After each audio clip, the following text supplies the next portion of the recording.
Hey, Soul Stars.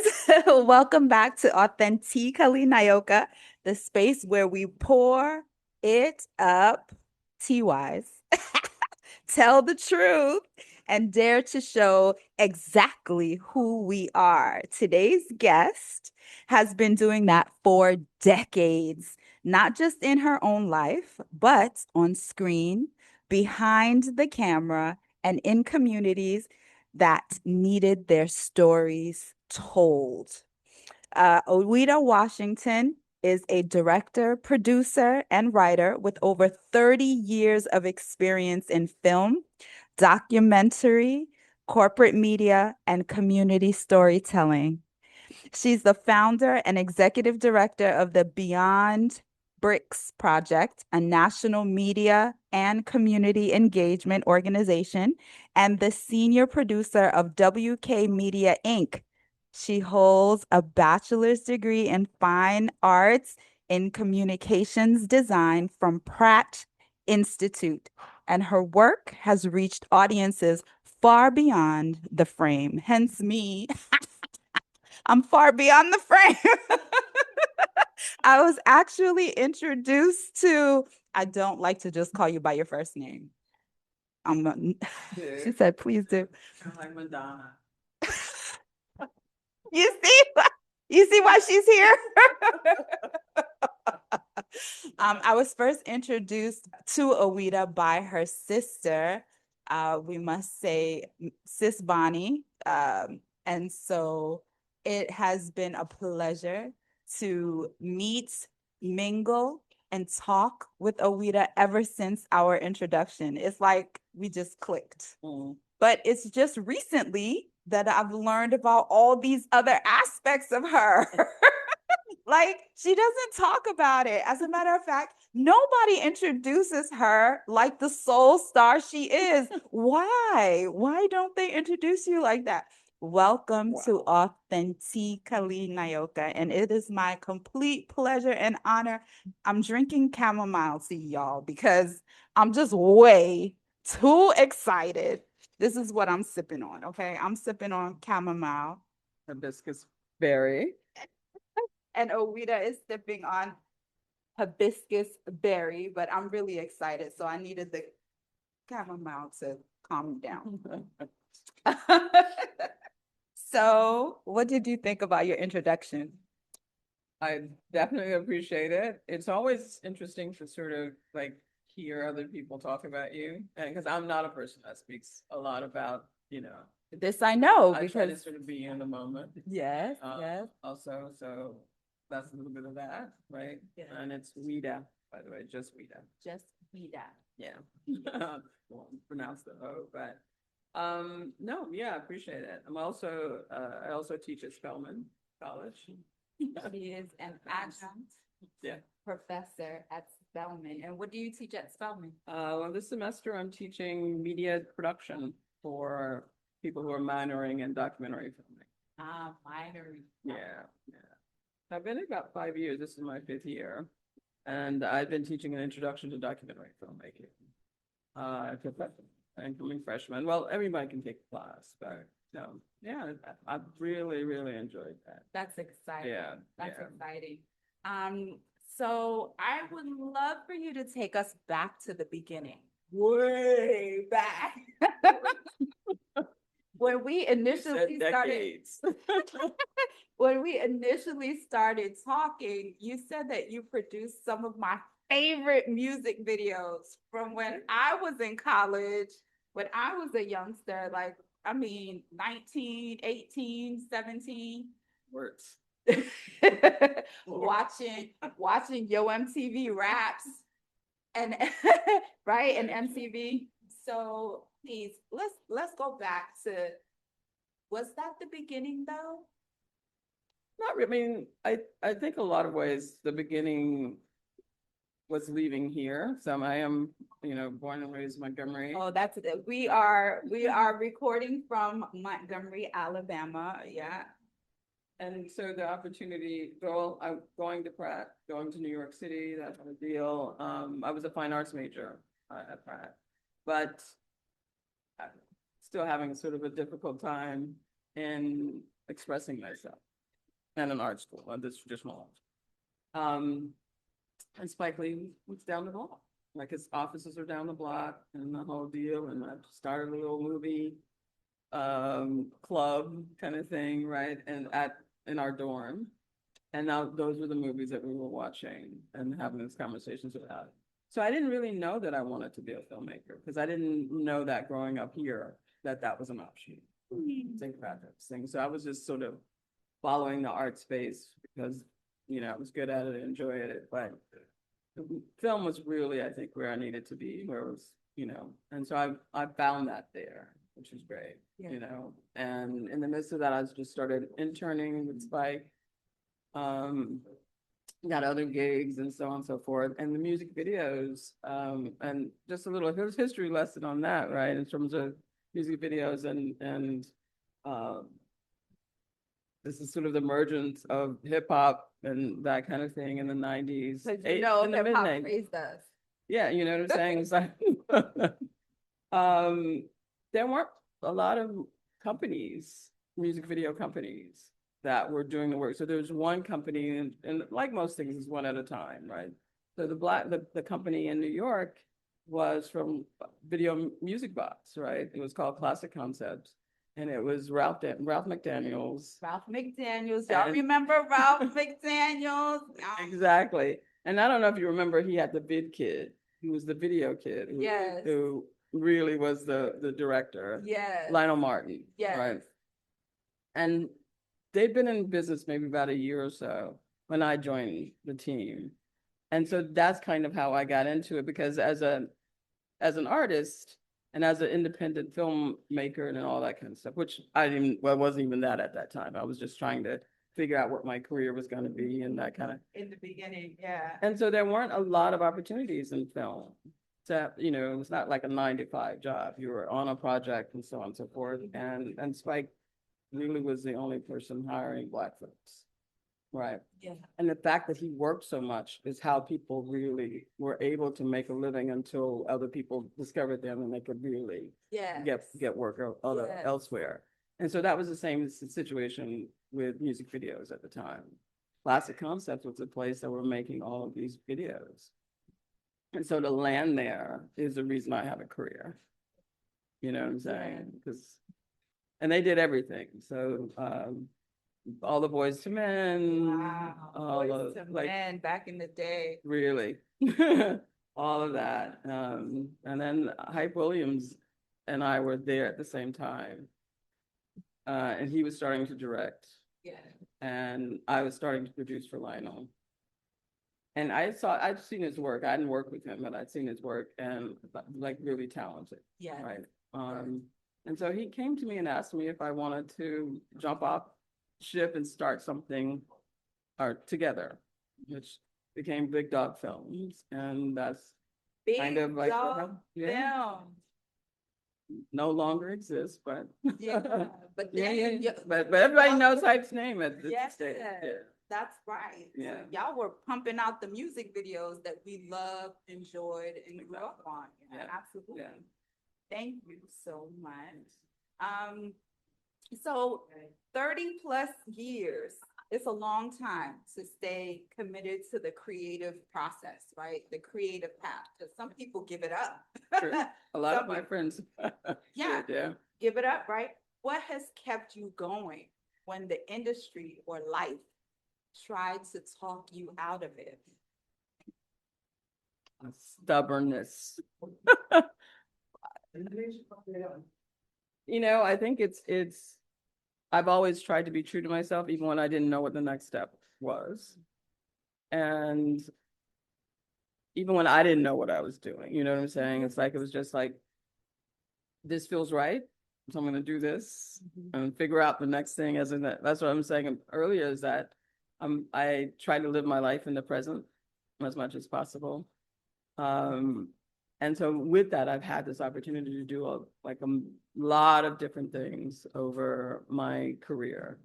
A lot of the mediums. I've gone through all of those kinds of things. So I think that's, and definitely there were times when It was like, girl, you need a job.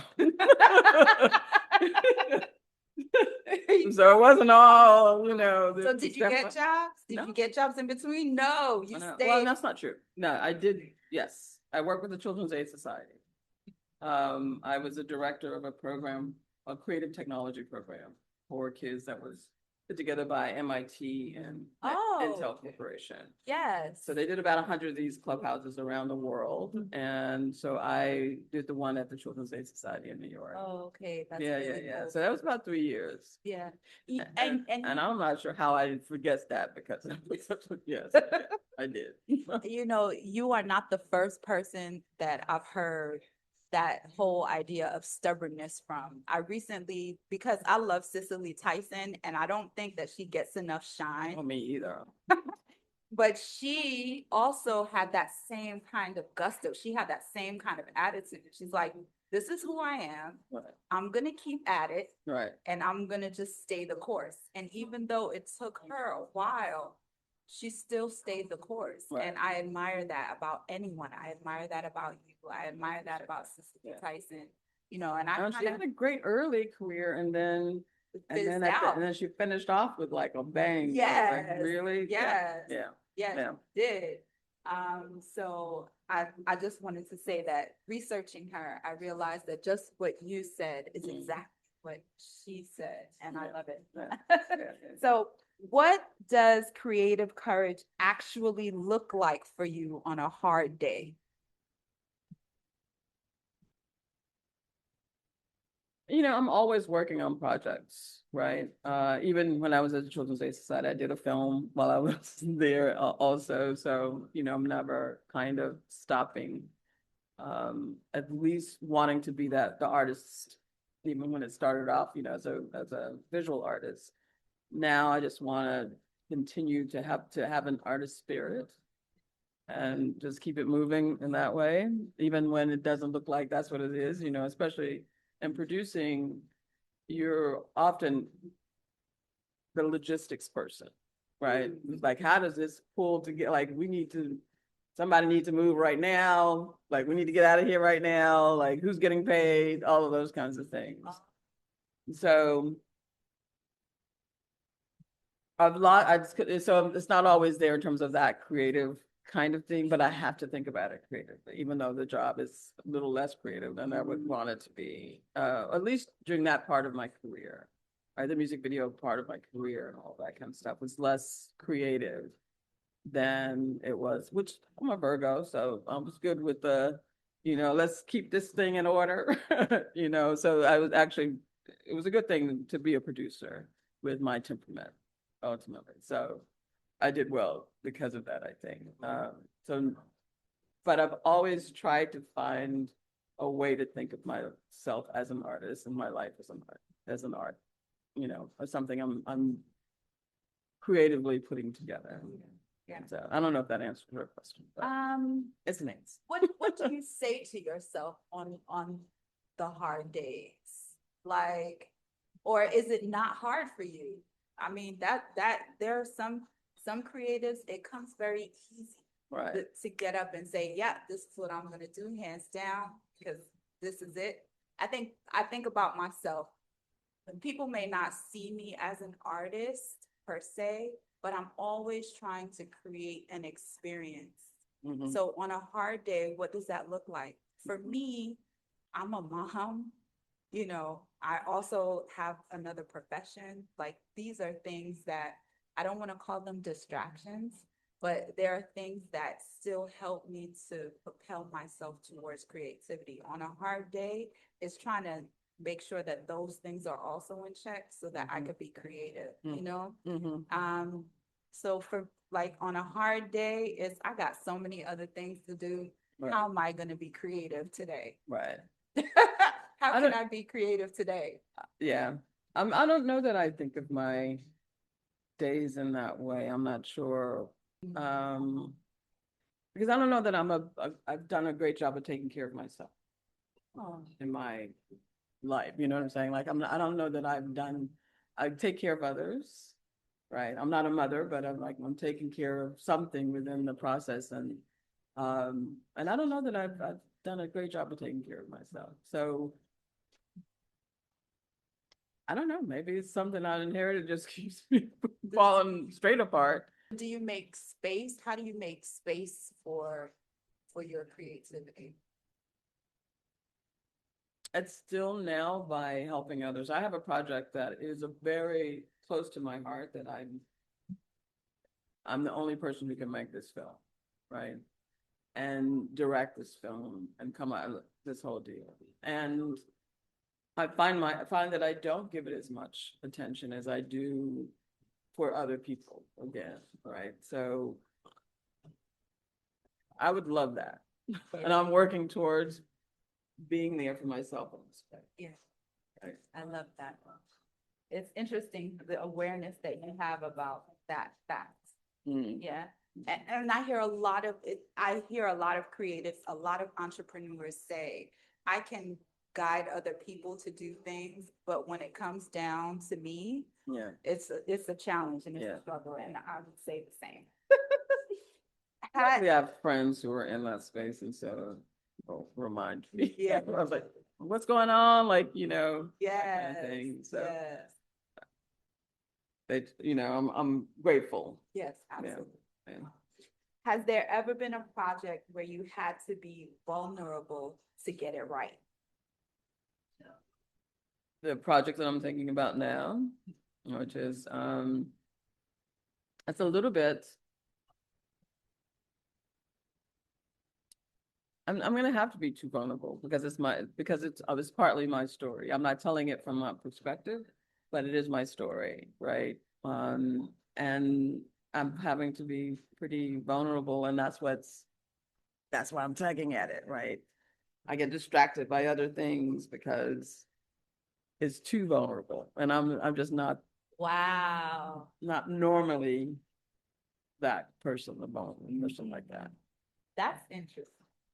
It makes me want to see it now, even more so. I want to see it. All right. So, someone listening right now that's sitting on a story, a film, a project, a truth that they haven't said out loud yet, what would you say to them? Start writing, right? And with no rhyme or reason. This is what I tell my students, right? It's like, just what are you interested in, right?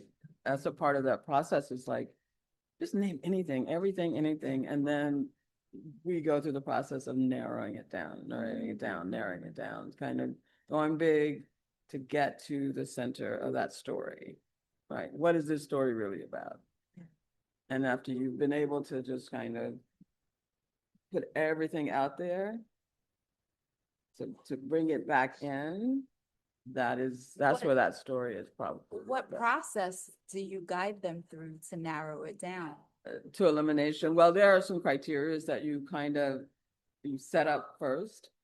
I mean, and then they kind of have to continue to really kind of actively think about, I know more now about this story, about this perspective. Is that what I want to say? Right. And it's an assignment, so they have to kind of do the practice. Sounds like we have to take the course. Right. Exactly. We have to. Let me go sign up this moment right now. But that's what I would say to anyone who thinks, everyone has a story.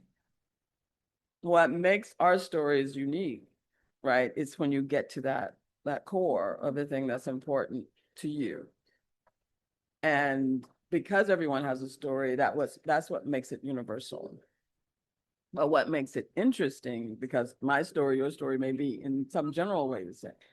What makes it interesting is where you as an individual find your place in that, right? And you're able to sort of get to that place to express it, which is a vulnerability that you're talking about, right? It's like, it's not an easy kind of thing. But even though I think there are people who are really great natural storytellers in terms of like, what's the beginning, middle, and end of that. But I think it's more difficult for more people. And that's why more people don't write. That's why more people don't Right. write, right? They think it's gonna be easy, and then when you sit down, you're like, I don't think it's that easy anymore. Exactly. I Exactly. remember when I was contributing my chapter to the Courageous Pursuit of Authenticity, we had a word cap. I went way beyond the word cap. Right. And then I had to narrow it down and take things out. And I think that was the most difficult part, was because I loved every part of what I wrote, Exactly. you know, and then I had to pick it apart. So But that is the thing about getting to the authentic center, yes, right? All of that, all of those things are true. But if you have to say one thing in this moment, what would that thing be? Yeah. It becomes, that's the special Yeah. piece.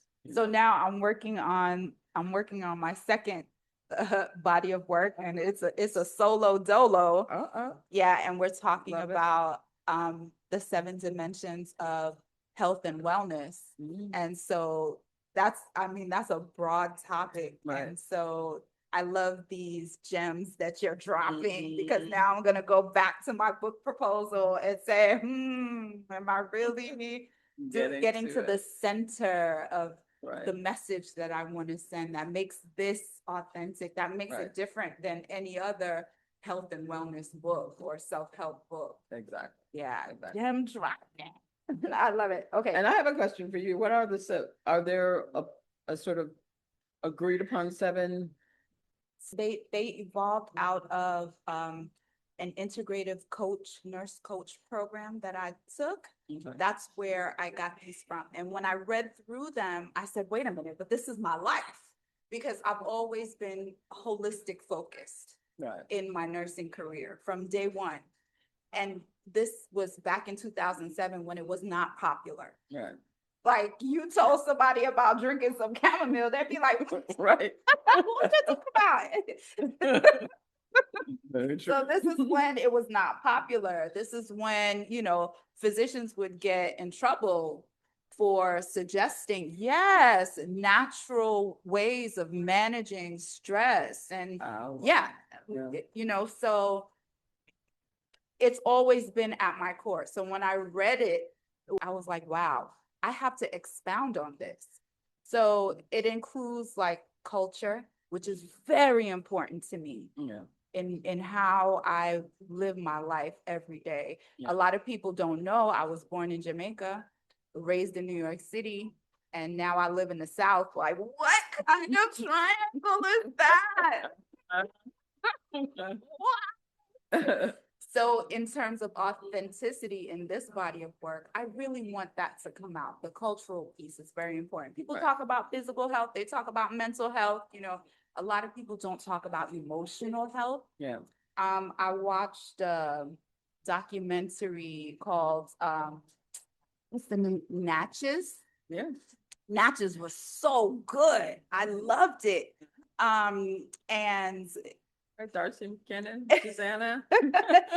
and it stirred up some emotions on screen and in the audience. Yes. It stirred up some real emotions. So what happens when emotions get stirred up and there's nothing done to quell the emotions, you know? So people don't address emotional health enough. They don't address cultural health. People talk about environmental health like it's only out there, Right.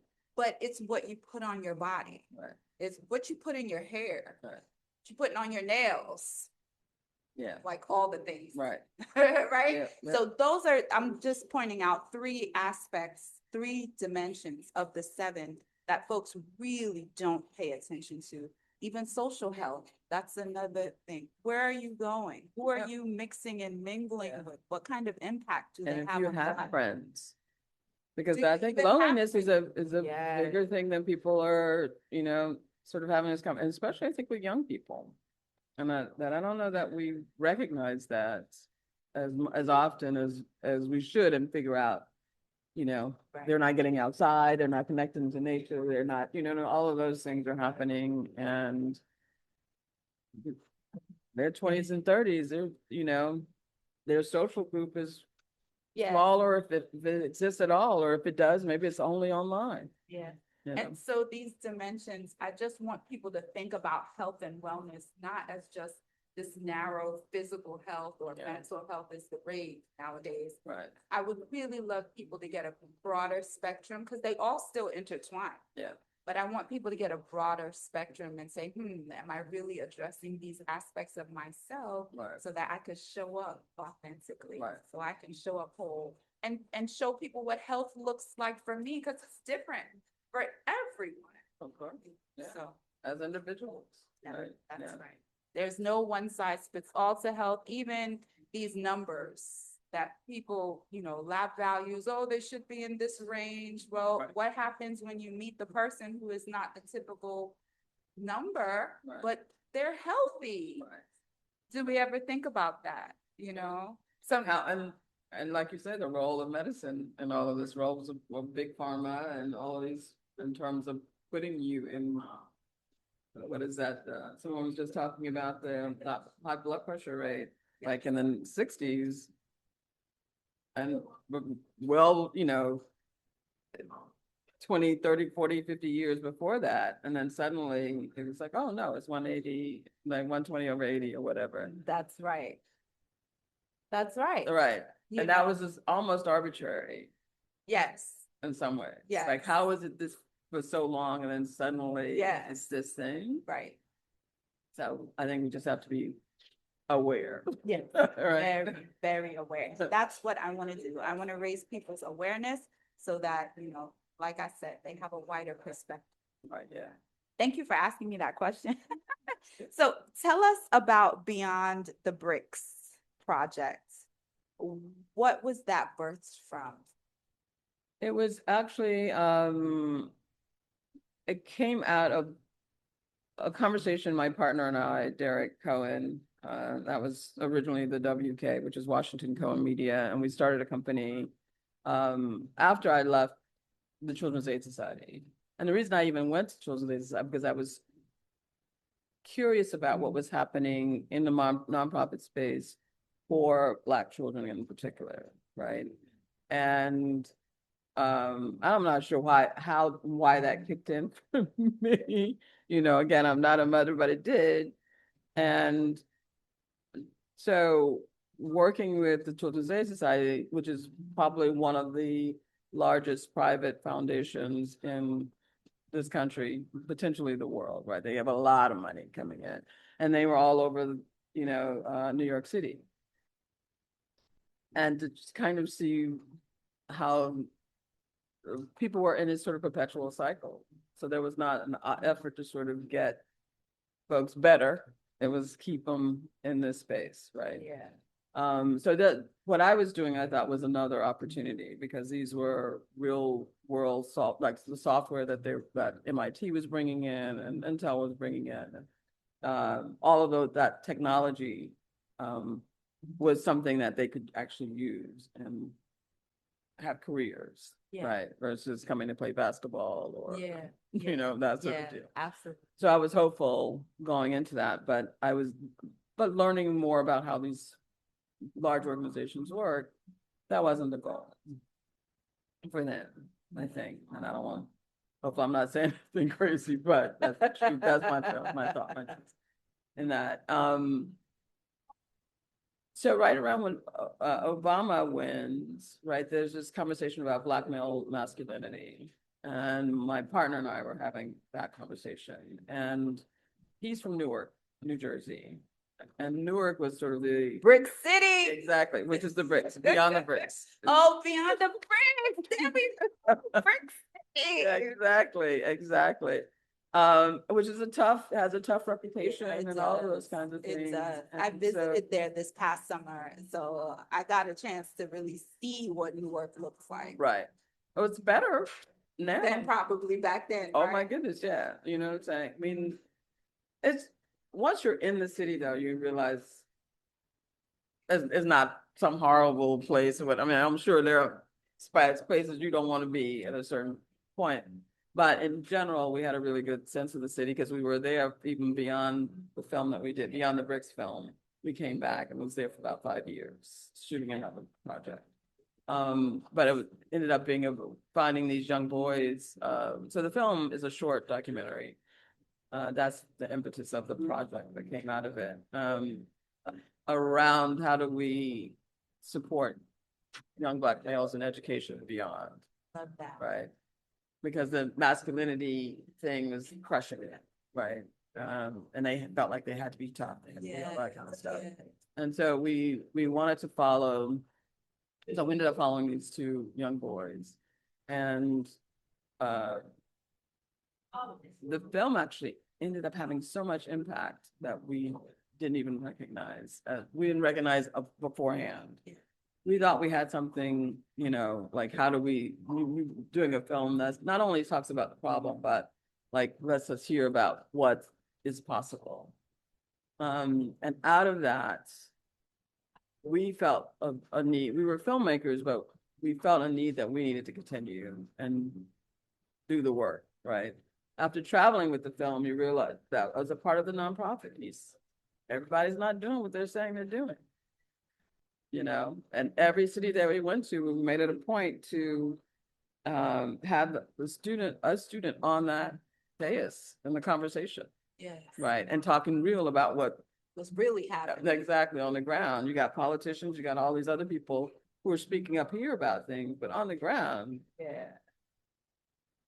we from that just going through those cities, and we initially did a 10-city tour that ended up being about 75 cities. Wow. Right, with the film, and then we were invited to London.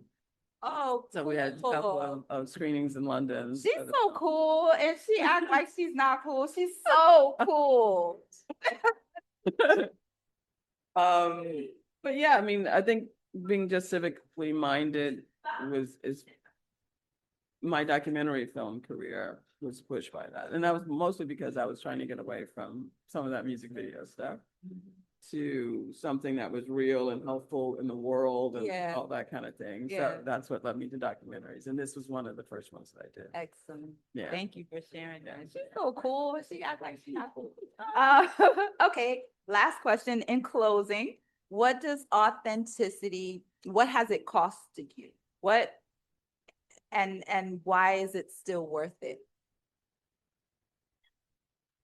What has being authentic cost you? And why is it still worth it? I think it may have cost me friends. One, or not friends, potential friends, maybe, you know what I'm saying? It may have cost me work.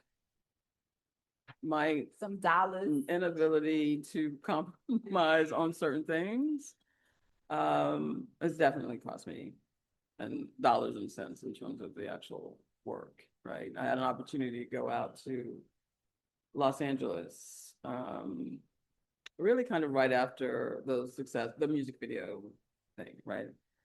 And working with studio. The environment, the whole thing, you know, was just not my space. I couldn't see myself in that environment, like as a corporate environment, and the hierarchy that exists in those corporate spaces, especially in television.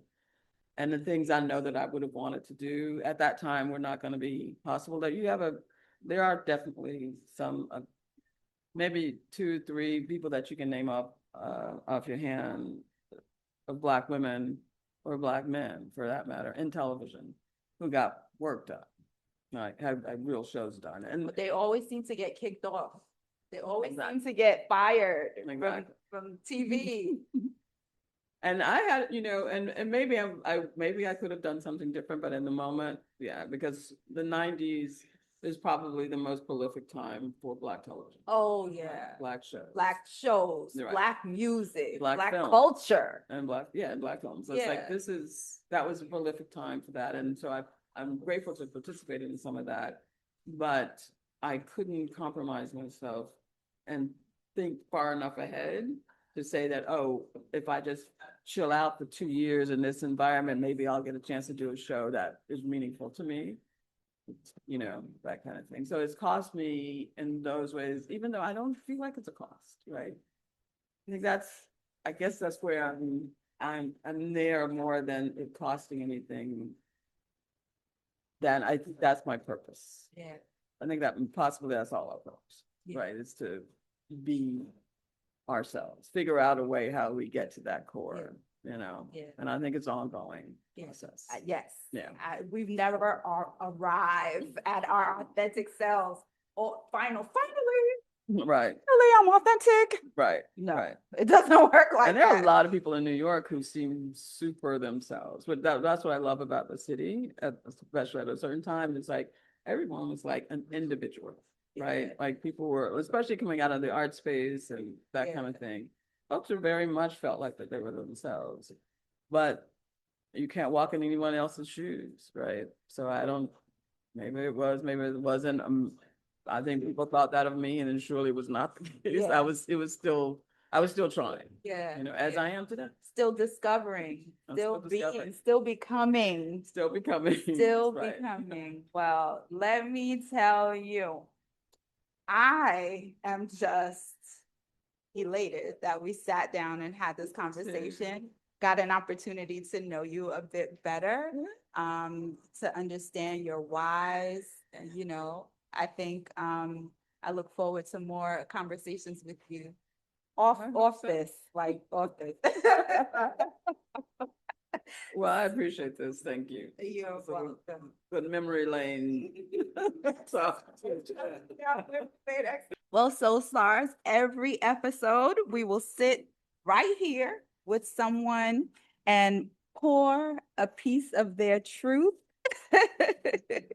And today, Ouida gave us all of it. I think she told us a lot. She gem dropped. It showed us a bit of her heart, and we thank her again for that.